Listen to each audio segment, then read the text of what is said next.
people wish upon a star because they have some intuition that aiming above the mundane has the potential to transform themselves. They make a wish. Well, if you're going to make a wish, you should aim at something high, and even just aiming at that is more likely to make the wish come true. And this is not metaphor.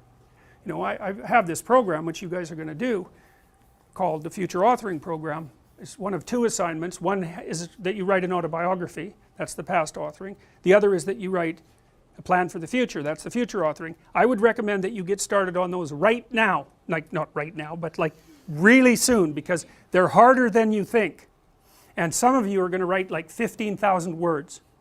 You're going to get sucked right in. This happens all the time. You're going to get sucked right into it.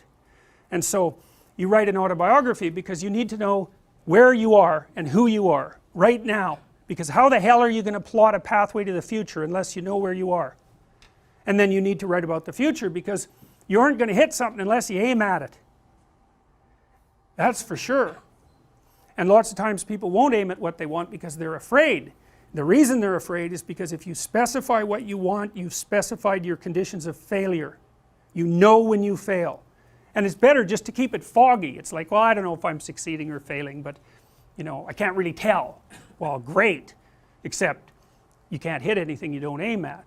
And so the future authoring program is like it's an attempt to have you articulate your character. And so is the past authoring program. Who are you?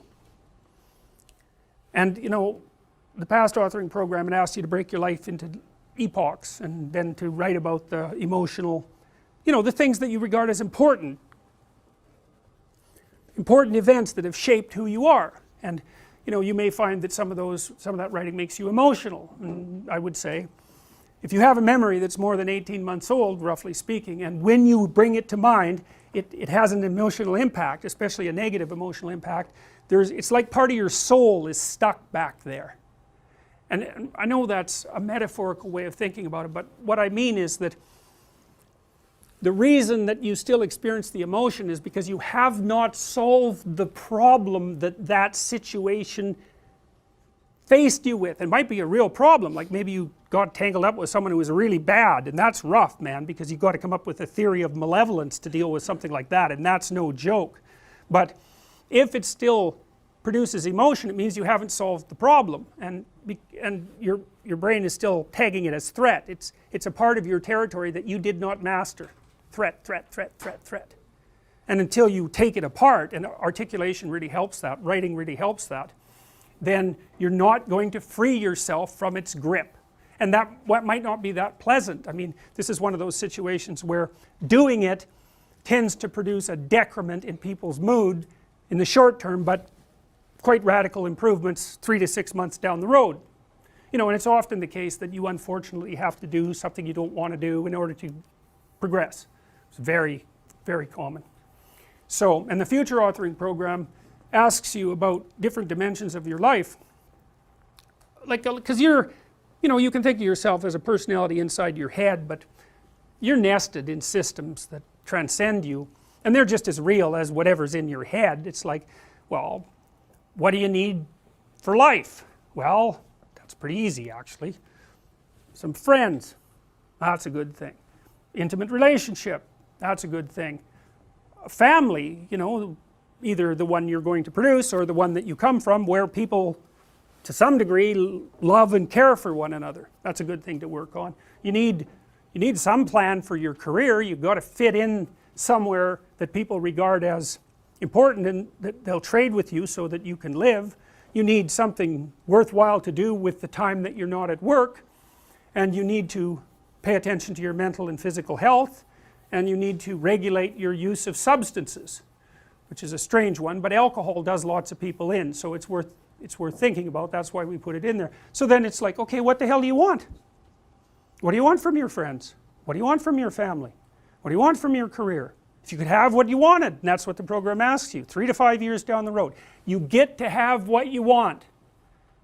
Now I'm assuming that you're going to approach this like, you know, reasonable adults and not like 13-year-old dreamers. I think I want the most expensive yacht in the world. it's like fine, but you know, that isn't really what, it's supposed to be more concentrating on your character. And so then it asks you to write for 15 minutes without thinking too much about grammar or sentence structure, any of that, about what your life could be like 3 to 5 years down the road if you were treating yourself like someone you cared for and you were helping them figure out what they wanted. And then it asks you to do the same thing in reverse, which is to think about the ways that you're radically insufficient and your faults.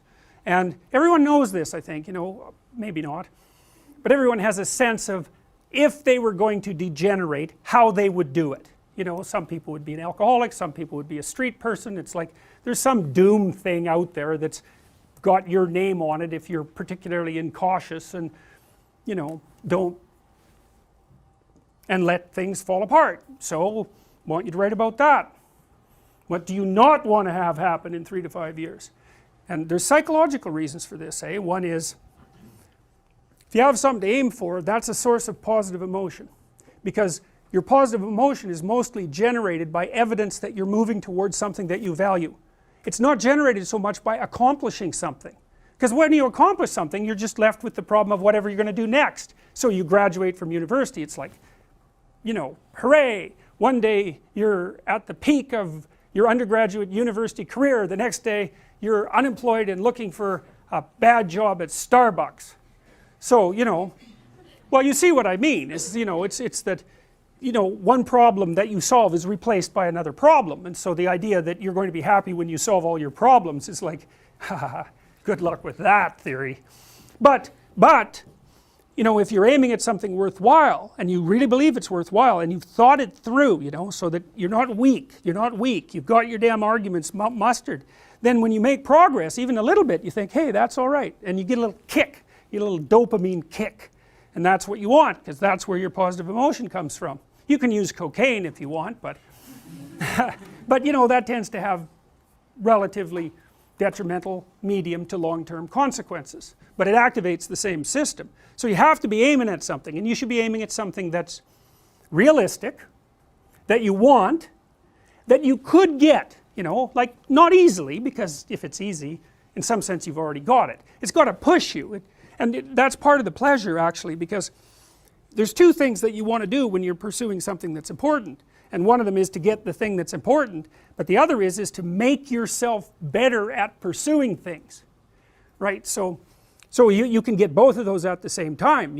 You're aiming at something and you're increasing your competence. It's like, that's a good deal, that's a good deal, and there's a lot of intrinsic meaning to be felt in that. And then the second half of the program, you write out a plan for how you're going to do it and how you're going to keep yourself on track, and you're going to write about why it would be good for you if you did this, and why it would be good for your family, and what possible benefits it would have to the community, you know, because you want to nail this thing down, and then you want to figure out what kind of obstacles are going to come up and how you might overcome them and how you might keep yourself on track and all of that. And we know, because we've actually done a lot of research on this particular program, that if university students do this, and this is more true if they're not too well oriented to begin with, if university students do this, they're about 25% less likely to drop out, which is a lot, and about their grade point average increases about 20%. So hooray for that, you know, because you never know when you develop an intervention if it's going to work. There's also evidence, but not from my lab, that doing such things improves your physical health, and I think the reason for that is that, you know, when you go over your autobiography and you scour out those negative places that you're sort of dragging along with you, it lowers your overall stress load, because your brain is kind of, I think it's calculating how dangerous the world is by attending to the ratio of successes to failures that you've had in your life, something like that. And so, you know, if there are holes in your map that you could still fall through, then your brain regards the territory still as a bit on the dangerous side, and then you're more prepared for emergency action, and that's hard on you. So you want to go back there and fix up those experiences to the degree that you can.